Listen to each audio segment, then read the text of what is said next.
Welcome. And I just want to thank all of those of you who are actually watching these recordings. And I just want to reiterate that we're always happy to have, if you want to stop by and join us let me know, and I'll be happy to send you a link to join us if you'd like to try that. So without further ado, we're going to say the bracha and go into the screen share. Baruch atah Adonai Eloheinu melech haolam asher kitshanu b'mitzvotav v'tzivanu la'asok b'divrei Torah. Amen. Amen. And here we are.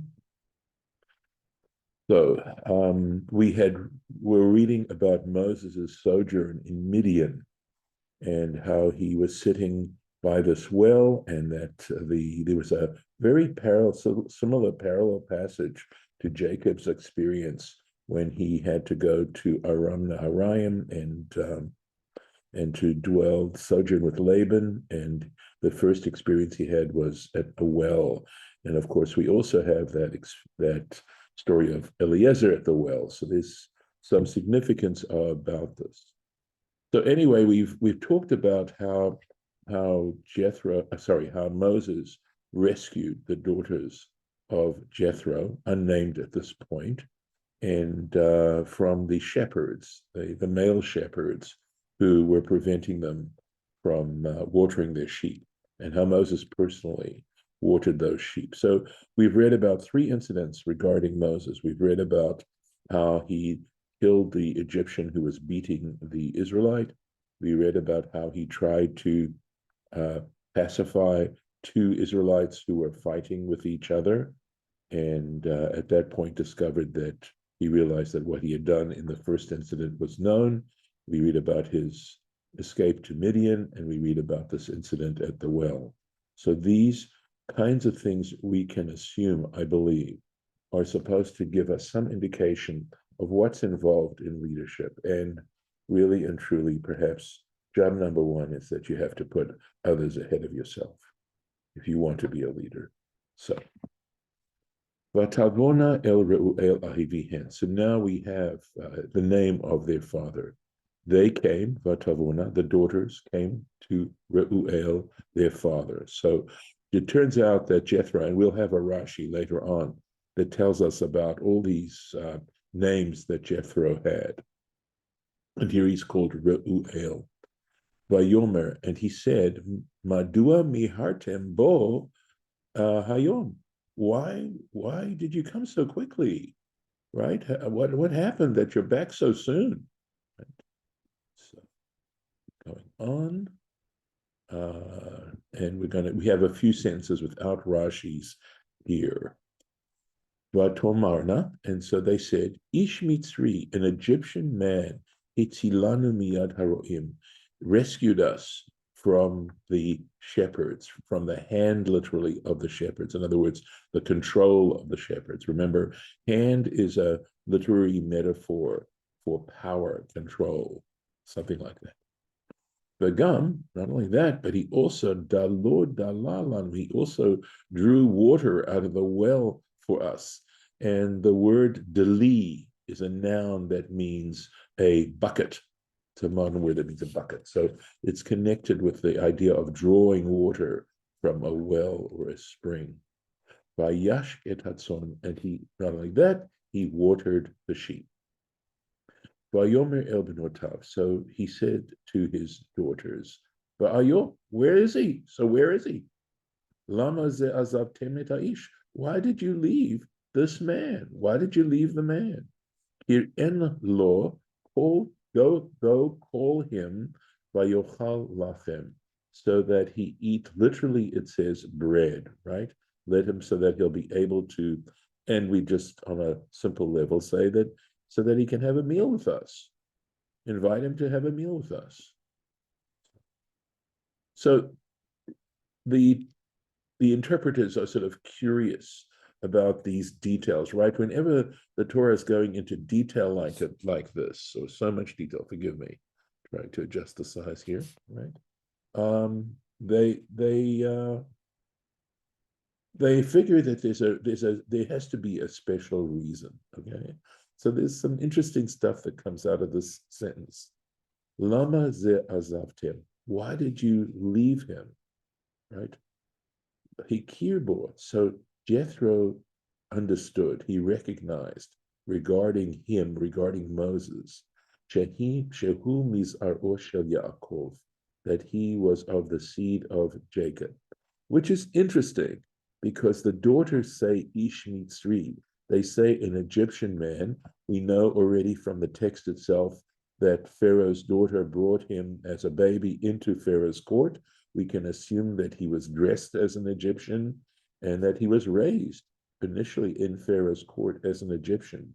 But here is Jethro saying that he recognized that Moses was a descendant of Jacob. Why? Shahamayim olim likrato, that the waters rose to meet him. And again, I think that's maybe it's a literary device of some kind, of the fact that he was going to the trouble, that he did this, and that when we've had this sort of expression before, that he did it with relatively little effort. That's a possibility, or he did it as if the waters were rising to meet him, that he was happy to do this kind of work. It's a possibility. It's just a thought that I have that, again, there are reasons people say things the way they say them. And the idea of wanting to be helpful, wanting to go ahead and be proactive about this, and that it wasn't typical. And I suspect what it's trying to suggest is that there are cultures that encourage people to behave in a kind way, and cultures that neglect that it can become a cultural thing. And it's something that I noticed, maybe about 10 years ago or so. And that is the degree to which that when we are engaged in tefillot, that when we're engaged in the prayers that we have, the number of values, of positive values that are expressed through those prayers that are reminding us of how we need to behave is quite stunning. That part of the job, yes, it's true that part of prayer for sure essentially is praise and thanksgiving, and as well as supplication and seeking forgiveness. But behind so many of these prayers are values, essentially values, and the idea of character. And we know from Genesis just how important character development is in a human being. So I know I'm going off on this quite a bit, but it is an interesting expression. But you don't have to separate the praise and thanksgiving from the values, because it's gratitude that allows you to be sincere with praise and thanksgiving. Right, which is a value. Yes, Right. absolutely. And this is a really cool interpretation of Rashi's. So that he eat food with us. Again, a detail. Shema, possibly, Yisa achat mikem. Possibly he might marry one of you. From this statement, and he says, this is an abbreviation that means as is referenced, or kama de it amar. It's an expression that's used in midrashic literature considerably, and it's referencing another such example in the Bible, in this case the Torah. This is from the story of Joseph in Potiphar's house, where it says that Potiphar put everything under Joseph's control except the bread which he ate. And that's understood as a euphemism, as meaning to have conjugal relations with his wife. So just as there, in that context, the lechem refers to conjugal relations, here too, it's being understood in that particular way. That's in fact what Jethro had in mind. Now, if you say, wait a second, look at the next sentence. Look at the very next sentence. It says, Vayoel Moshe Lashevet et Aish. It contented Moses to dwell with the man. Or we'll see. I think Rashi actually puts it a little stronger than that, but we'll take a look.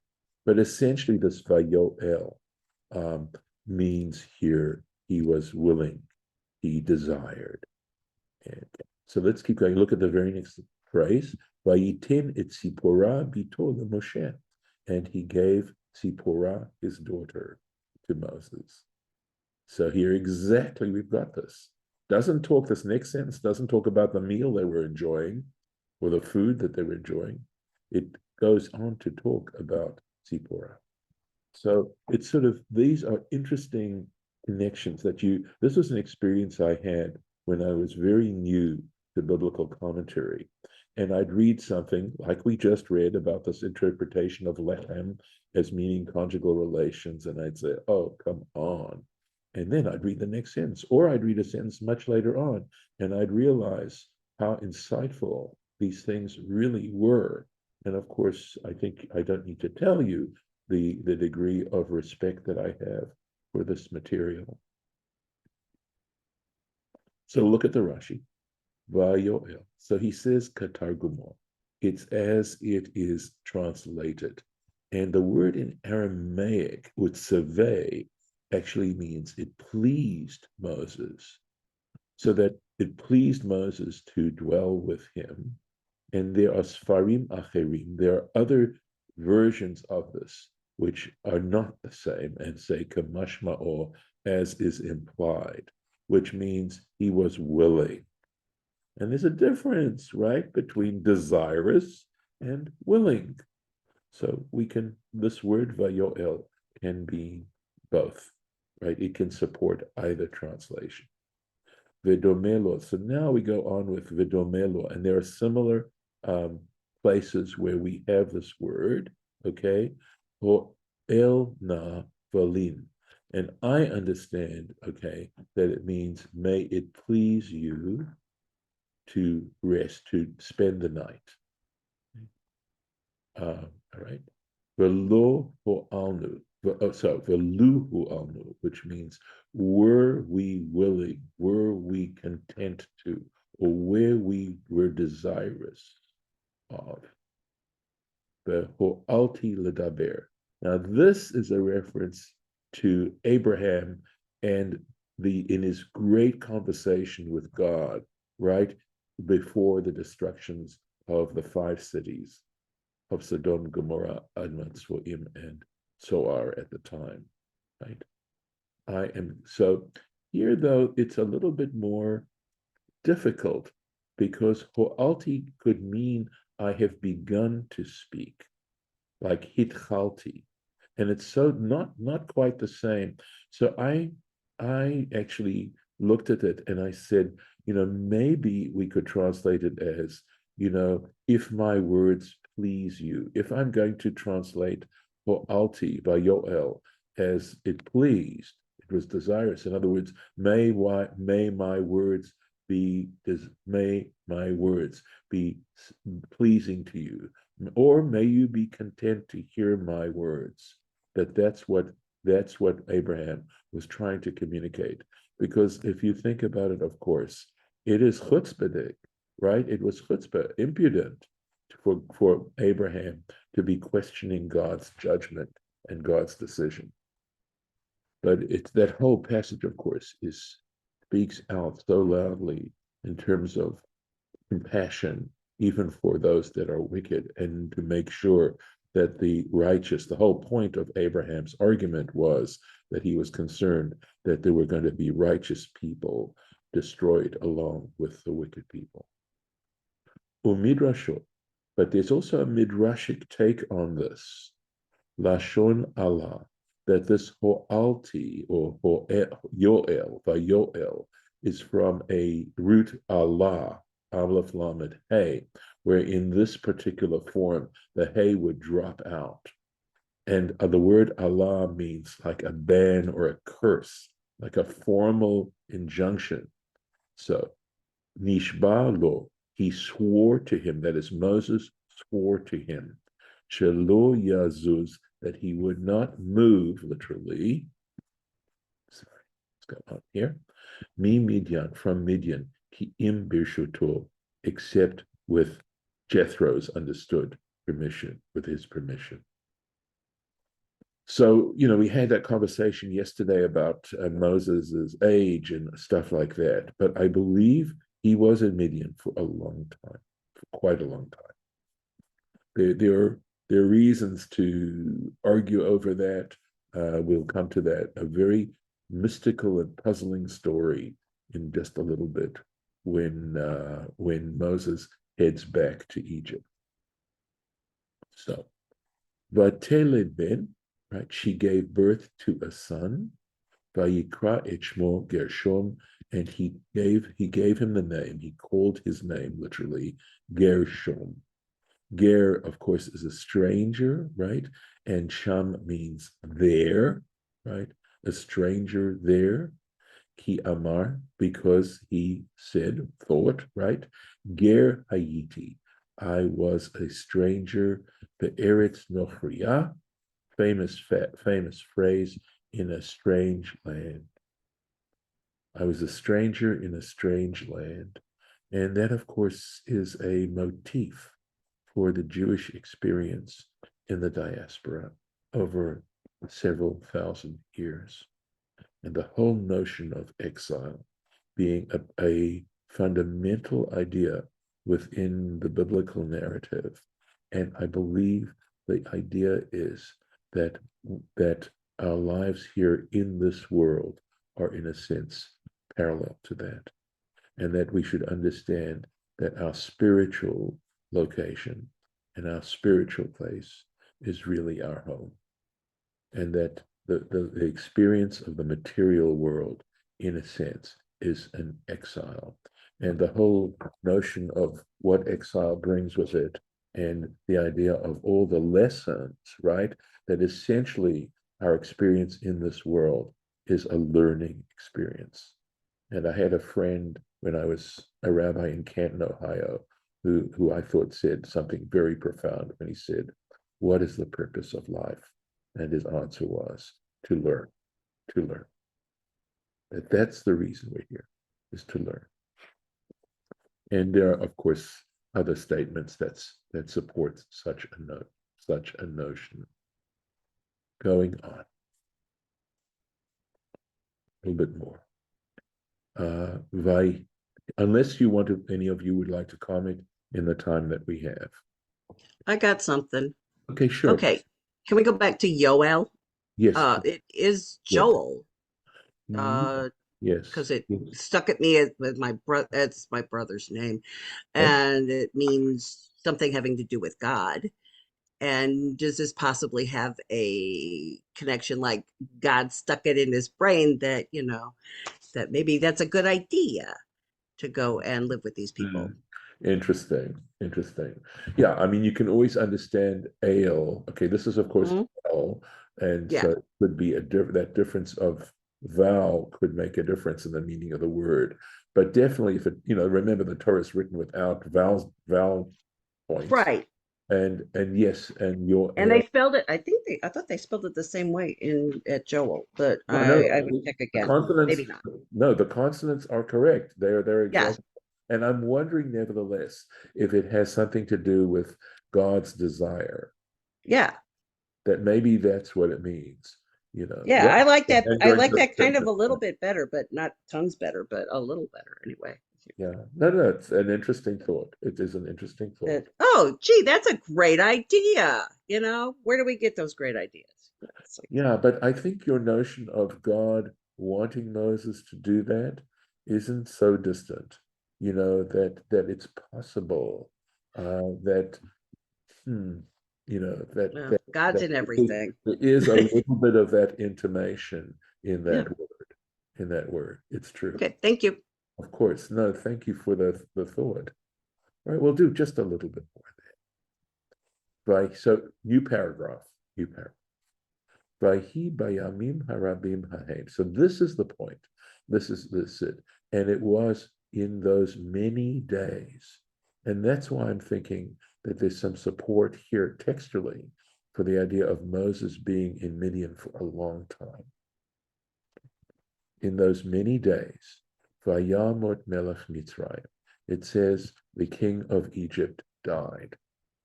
Vaye anchu vnei Israel, and the children of Israel sighed, min ha'avodah, from the labor.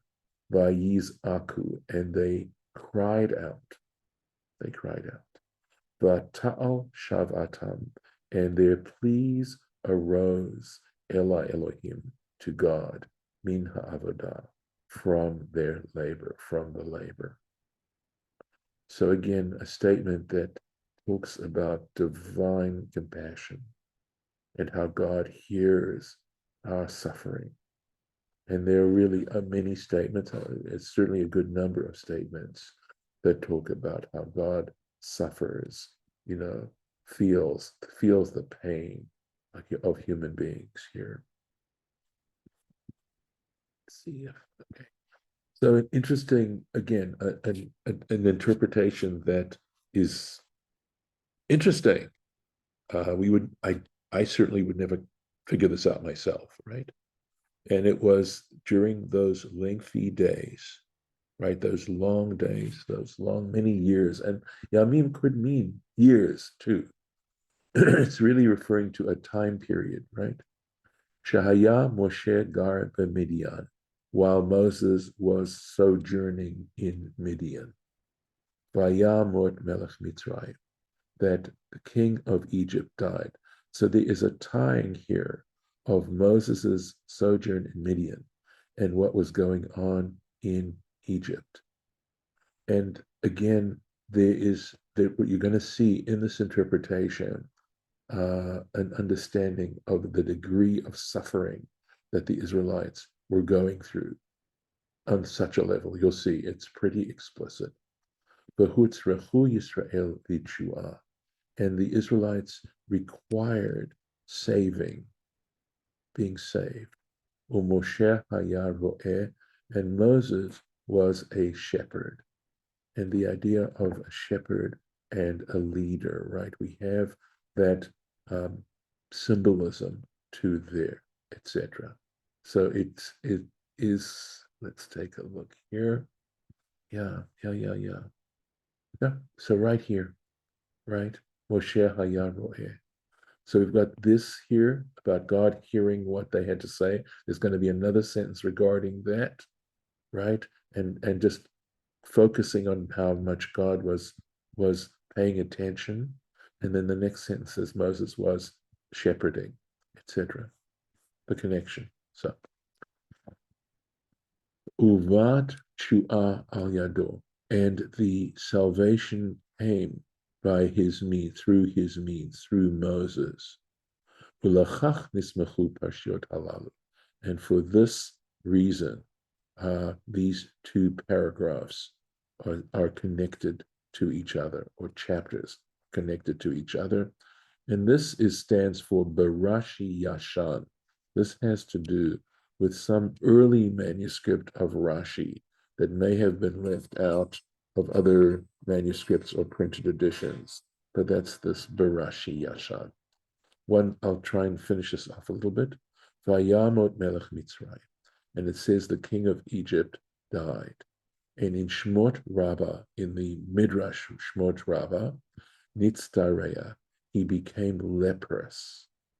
Vahaya shochet, and what he did was he would slaughter Tinokot Yisrael. I said this is explicit. He would slaughter Israelite babies, berochetz badamam, and wash himself in their blood. Again, wow, just really symbolic. So how do we get this? So someone who is leprous and has to be separated from the community and basically go into isolation is halachically considered dead. So cutting yourself off completely from a community is, in a sense, not being alive. Life takes place in community, and how important that is. but also this is giving us a very painful understanding, an explicit understanding of the degree of suffering the Israelites were going through. And again, I think that's the main purpose. What I want to do is try to extract meaning from statements that are made, such as this. So we'll stop here. And I'm going to put in the little marker. And we'll continue here to God willing. So I'm not sure if we'll, okay, I'm going to stop the share and stop the recording.